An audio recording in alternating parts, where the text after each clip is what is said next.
Boston.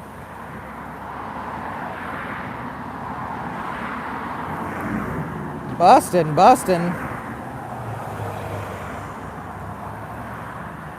What's up?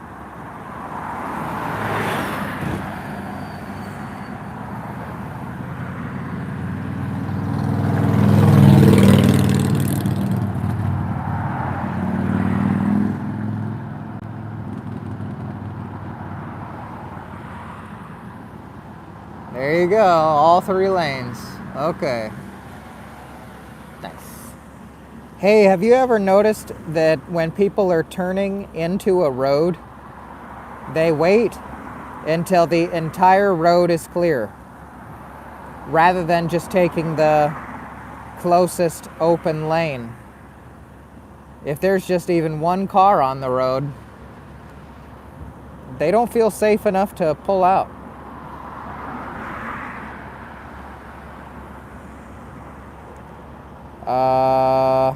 Seems a lot in a meeting, but just dropped by to say Bustin, your legendary Chb2. Thank you.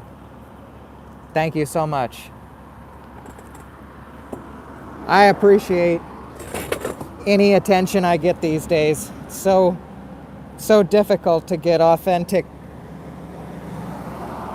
appreciation. I know you appreciate me.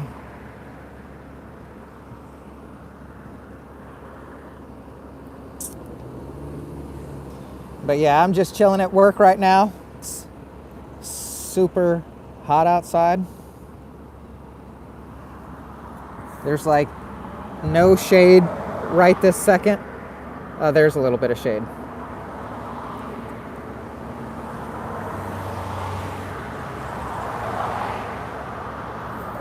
This week it's supposed to be like 100 degrees here in South Florida.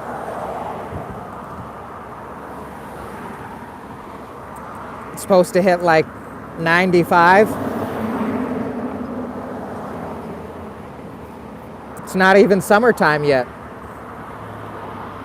It's gonna hit 100 degrees this summer.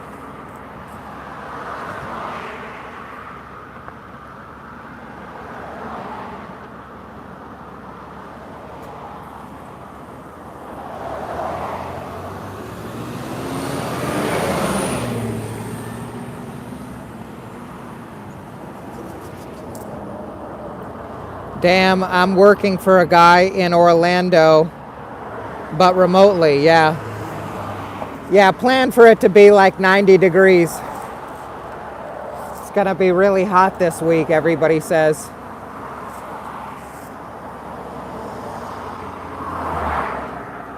I'm gonna start bringing my ice packs. I'm gonna start bringing my ice packs. Stop wearing my hoodie, start wearing my hat. I'm gonna switch from my hoodie to my hat. I actually may kind of get some sort of like really, really lightweight, almost like windbreaker-ish hoodie, because like the cloth on this hoodie, it's too hot, but yet I want to cover all my skin, you know?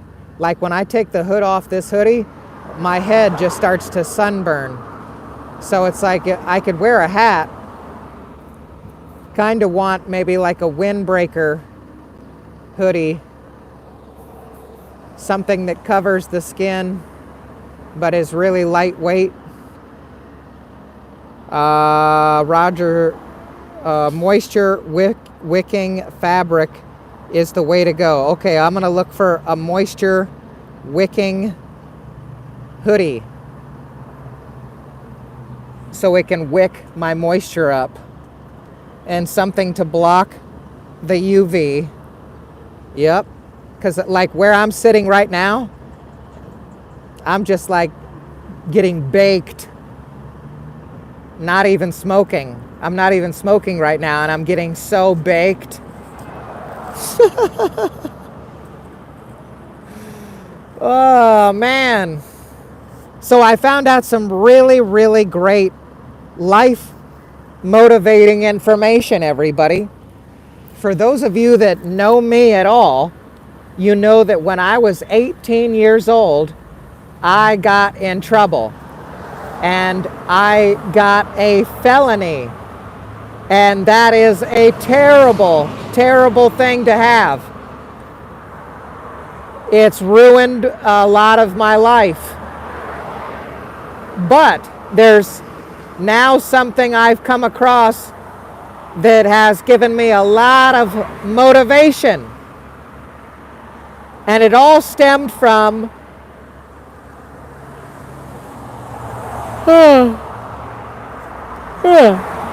it all started from seeing these third world people seemingly pass health permit inspections. What a random thing for me to worry about. And I was kind of worrying about it for like a few days.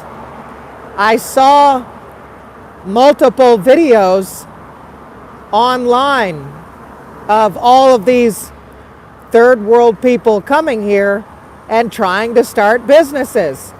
And some of the businesses that they start are food businesses. And so I said, if these third worlders can come here and get a food inspection passed permit, well, that seemed almost like randomly on par as me having a felony. I said, you know, sure, I may have a felony, and that's pretty, that's pretty bad. But then again, there are these people that are coming from a third world country, and they're somehow able to get some sort of life established here. So, on one hand, yes, a felony does prevent you from doing a lot of stuff. And no one, because not many people have a felony, and not many people want to help felons, no one really knows a lot about it. So it's kind of like you finding things out, like I found out. So let me get to the point. I've been kind of wasting your guys' time. Let me get to the point. So there's something I came across today that has really, really helped me out.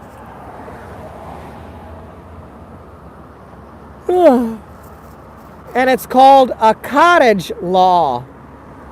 And now, I've only heard of something called cottage cheese. Never heard of a cottage law before, but lucky me. So in all of my questions with AI about, hey, could I get into this business? Could I get into that business? How could I start this business? How could I start that business? If you guys haven't been hearing much from me, it's because I'm so desperate to get my life going over $50,000 a year. And for those of you that have any idea of what a felon goes through, making that kind of money, unless you're some sort of drug dealer, it's very difficult. Or you somehow like get into like real estate, which for those of you that don't remember, about 5 years ago, I tried to get my real estate license. And they even had this felon hearing where I was in a room with a bunch of other felons, and they chose not to give it to me. So it had nothing to do with like my skills. It was just, they said, why do you want it? And they didn't like my answer, I guess. I mean, there's a little bit more to it. They were like, hey, so what was your felony? And what did you learn from it? And so I said, my felony was Grand Theft Auto, and I learned to never do it again. And then I stopped right there. You know, it was bad, it was wrong, and I'm never going to do it again. Simple. They didn't like that. They were like, well, you don't seem sorry. I said, what? That's actually what I said. I said, what? Oh, well, yeah. I did my time. I'm ready to move on. And just kind of the way I said that, they're like, you don't sound sorry.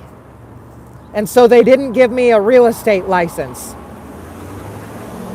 And that was 5 years ago. So now, and right before the real estate license, I tried getting my commercial driver's license. And then I found out that, now I probably could have pursued that and maybe gotten someone to hire me as a felon commercial driver's license guy. But the job I wanted, being a roadside emergency guy, that was the job I wanted. I wanted to be that guy that pulls up to you on the side of the highway and helps you out. But those people don't hire felons either. So let me get back to the entire last point of this video, but I feel a lot of you wouldn't really understand all that until I told you the entire story. So now we've come into the latest life update. Now, for the past 10 years, I've been doing massages. However, doing massages, a lot of people still want you to have a license. So it doesn't matter if you're good at it. Just like if I was a really good plumber, they want me to have a plumbing license. It's bullshit. But whatever. It's the system that we're in. And so for the past 10 years, I've been doing massages. And so the types of places, even if I were to have a massage license, yet again, they would not hire a felon. So I've never decided to continue getting my massage license, right? I thought for a while, how about a barber license? And I would cut hair. So for those of you that are just so blessed with no criminal record, just remember that you can do anything that you want to do. Unlike me. I can't just do whatever I want to do. You, however, with no criminal record, you can do anything that you want to do. And that's such a dream.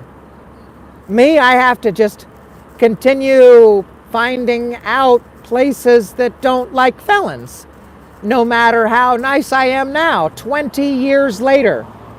So yeah, like it's actually 20 years later. Can you believe it? I did that when I was 18. I'm 38 now.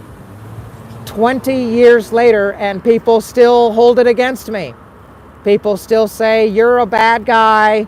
We don't hire felons. Sorry. Now, let me tell you quickly, before we get into the business that I'm pursuing lately, real quick, people are like, oh, well, there are some felons that they can get that all taken away. Well, not mine. Not mine. I looked into it. I spent all week. I have what's called guilty. That's what the judge says I was. So even though I didn't say I was guilty, even though I didn't say I was not guilty, that's the scam in our judicial system, which that's for a whole nother video. But if you ever go into a courtroom and they tell you, hey, you're not guilty, they tell you, are you guilty or not guilty? And then they'll give you this third option, which is no contest. That's a scam. I want all of you to say not guilty. That would be a lot more useful in your life. By me saying no contest, that allows the judge to decide. And the judge says I'm guilty, so fuck me. And that's on my record for life. So now, because I didn't say I was not guilty,